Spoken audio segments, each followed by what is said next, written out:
It's a pleasure, man. You know what I'm saying? So it's you doing me a favor, so it's all good, man. Shit, it ain't hard to make a star shine. Yeah, nah, I still got work to do. You know what I mean? Well, we about to do that. Okay. Let's start off with your rap name. Tell us a little bit about that. Where they come from?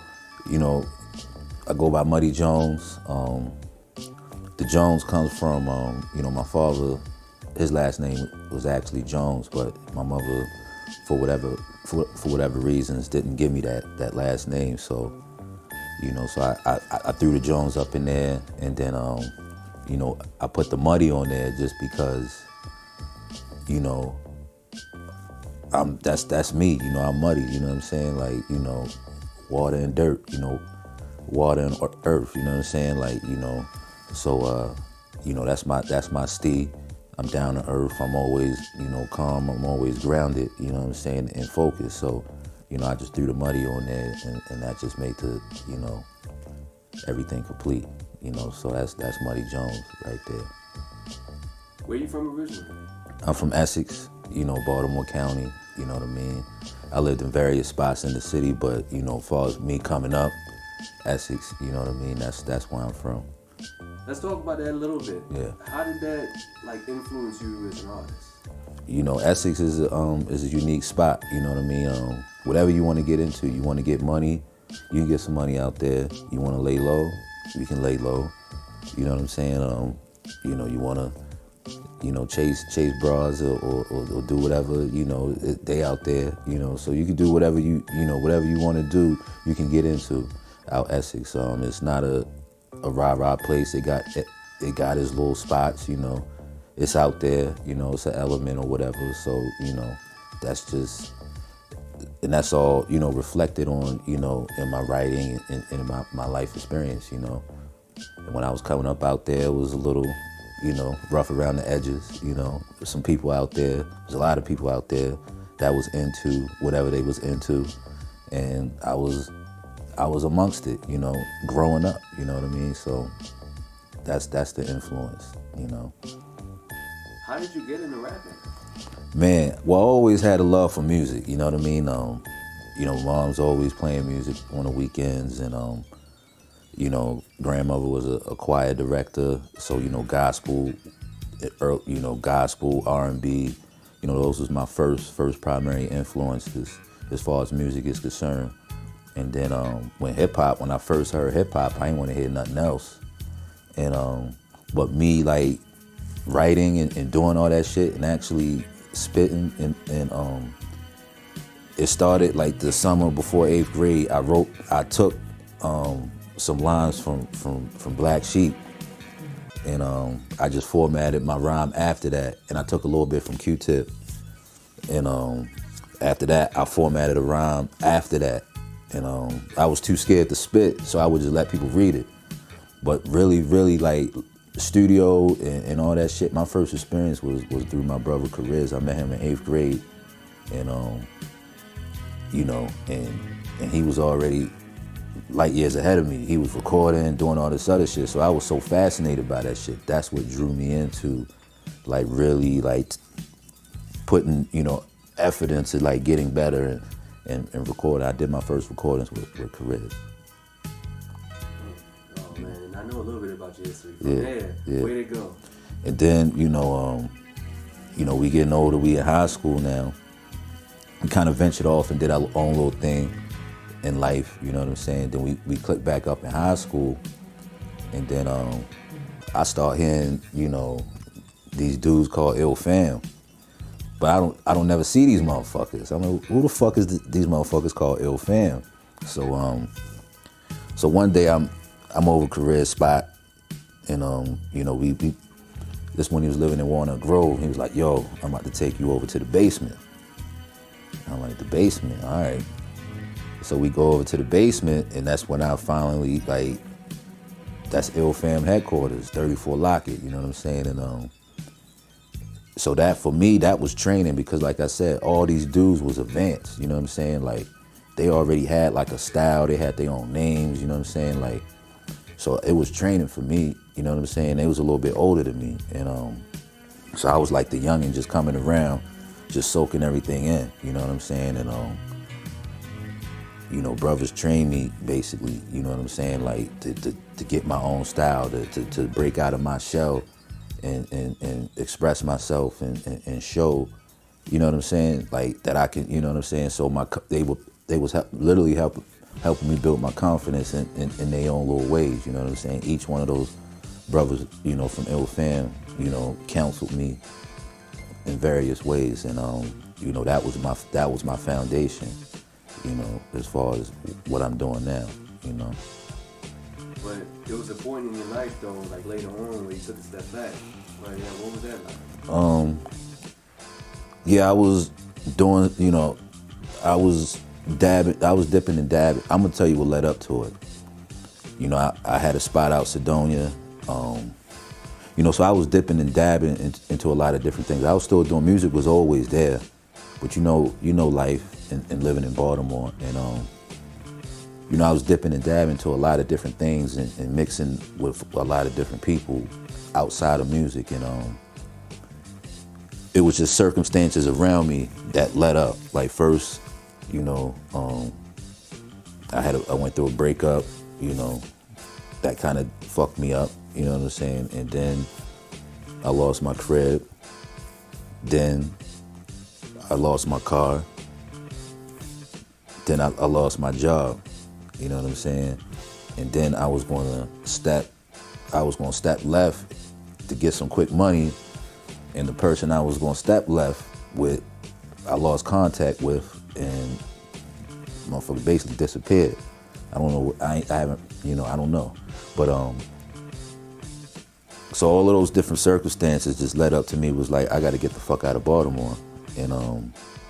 And that's when I made a decision, I left, and that's when I went into the Air Force. So that those first few years of, in the Air Force, I wasn't even thinking about hip hop or music or anything. I was just like, I gotta change my life and do something and get me some kind of skill or trade, Took a step back, but you were still like touching a little bit. Yeah, I mean, like I never really, because when I sit there and think about it, I never really took a step back, because I will always catch lines and thoughts, and but so I will always write it down, you know what I'm saying? And so I was still there, and then I was always in contact, with my brothers back in Baltimore, so they were still active. So, when I would come visit, you know what I'm saying, motherfucker, yo, come to the studio, da, da, da, da. So, I was still there, but I just wasn't here, or I just wasn't doing it myself, you know what I'm saying? So I was, just in the support role. I mean, even before that, I was pretty much in the support role. I mean, I did solo shit, dropped little solo shit, but I was always in the support role, you know what I'm saying? Because that's why I felt comfortable, just playing the cut, and then let somebody else get their shit off, and then I just come through and clean up or whatever. That was my preferred way of doing things. But yeah, so I was always involved with the shit, always doing it, but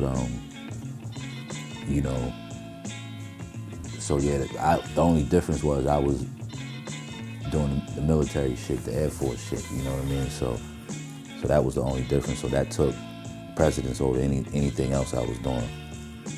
You talk about it's a couple key things that happen and then you say, okay, now it's time for me to step out. Like, what was that transition? Well, just because I was just, I was in Las Vegas by myself, you know what I'm saying? So, so I had, when I was, because I was still buy instrumentals, you know what I'm saying? And like I said, I was always capable. I always did, I recorded solo albums and did solo tracks, you know what I'm saying, prior to me leaving. So it was nothing for me to do that. It was just as far as like putting myself out there as a solo artist, I did, that wasn't really my thing. It was just more so, I just did it for the sport, it was just, for the sport, just for the love of doing music and hip hop. It was a hobby, you know what I'm saying? Like I didn't start pursuing anything until a few years ago, you know what I'm saying? Like an actual, putting an album out, doing all the business administrative shit, you know what I'm saying? So, but the steps that I say was just me being out there alone in Vegas, and then realizing like I do got a story to tell, you know what I'm saying? Like, and then I wanna contribute to this thing of hip hop. You know what I'm saying? And I wasn't really liking I just knew I had to get out the Air Force too. You know what I'm saying? Like, because that wasn't for me. It was a short term thing. So I always knew I was gonna come back to music. You know what I'm saying? Because my brothers was still all doing music. So I knew I was gonna come back. I just didn't know when. You know what I mean? If that makes sense. Make perfect sense. Yeah. I think now's the time. Yeah. Now's the time. Like, I see something new in you. I see something special. It's like a switch hit on. Like, yeah. But what are you coming with? Where is that coming from? I mean, when my mom's passed, you know, that was the, you know what I mean? That was it after that. You know what I'm saying? I was like, you know what? I'm not about to just sit there with all this shit, you know what I mean? And just let it go to waste, you know? And then I gotta, you know, shout out my brother JH, you know, cause he, you know, other than my mom's passing, you know, he was the one that was like, yo, you gotta do an album. Like, you too nice, you know what I'm saying? Like, I'm like, I ain't that fucking nice, you know what I'm saying? Like, so, you know, when I did come back to Baltimore the first time, you know, I got back in the studio, you know, started making my rounds, connecting back with, old friends and family, and started my early recording stages under Muddy Jones, and that was, I would say, 2017 time frame. And it was no longer, because before I was known, well, I'm still known as Swan, but my MC name was just Swan Grace, you know what I'm saying? So everybody knew me as Swan Grace. So I was like, I'm not Swan Grace. I'm a whole different individual. And you know, and then just my military experiences, being deployed and you know, all that shit on top of my foundation coming out of Baltimore, all that shit changed me too, you know what I'm saying? So. All right, you out there now, you about to hit the scene. What are you bringing to the game? I'm not bringing nothing that ain't been done already. Only thing I'm doing is giving you me. You know, I'm giving you Muddy. You know, I'm giving you Swan. I'm giving you my perspective of Baltimore. You know, how I seeing it through my lens. You know what I'm saying? And through my experiences. You know, I'm giving you Baltimore. I'm giving you Essex. I'm just giving you my life. You know what I'm saying? Everything I've been through. You know what I'm saying? Know of. You know what I'm saying? And been around. You know, that's the only difference. Is coming through my lenses. So what's coming out? The album, the single, tell us. Yeah, we got the single, Come On Down, you know, and it's gonna be a fat ass beat. I can't even call it a B-side, but it's Come On Down, and then it's gonna be 5 other singles on there, you know, B-sides or whatever attached to that, you know what I'm saying? It's coming through, you know, Last City Global Wars, you know what I'm saying? You know, we about to put our foot in, man, and see what the fuck we can do, man, you know. And then the album, debut album, you know, Quiet Fury, you know, that's gonna be followed up right after that. You know what I'm saying? So, you know, I've been working, man. I ain't got anything else for you, man. You put a nail in that. Yeah. Anything else you can think of, man? You hit all the stuff. Yeah, you know, just you know, I mean, I will elaborate on Quiet Fury. You know what I'm saying? Quiet Fury, you know, this is all me. You know what I'm saying? You know, and it means a lot to me, you know what I'm saying? Because, you know, I'm quiet by nature, you know, but, you know, I got a lot of, you know, fucking anger in me, you know what I'm saying? Just through life experiences, you know what I'm saying? And whatever, you know, so that's where the Quiet Fury come in. So, you know, you're gonna feel it on this album, man. It's, you know, coming out of the city, man, and it's harsh, man. It's challenging, you know what I'm saying? It's like, we ain't like no other city, you know what I'm saying? County or city, you know, we unique with our own shit, and it's it can be depressing at times, man. You know, I had a lot of dark days, you know, but I'm still here, you know, so this album's gonna reflect that, you know, but I climb out of that hole, you know what I mean? So, the Quiet Fury, man, this is something special. Greetings, I'm your fly host for this evening. Better have a seat and get enrolled for teaching. Flyers of the flyers still juggle mad devices. Leaving out the market, not concerned about the prices. Skip to my loot, gather round, spill a brew. Slow cup style, give me more than a few. I'm laid back steaming, please tell me what's the meaning.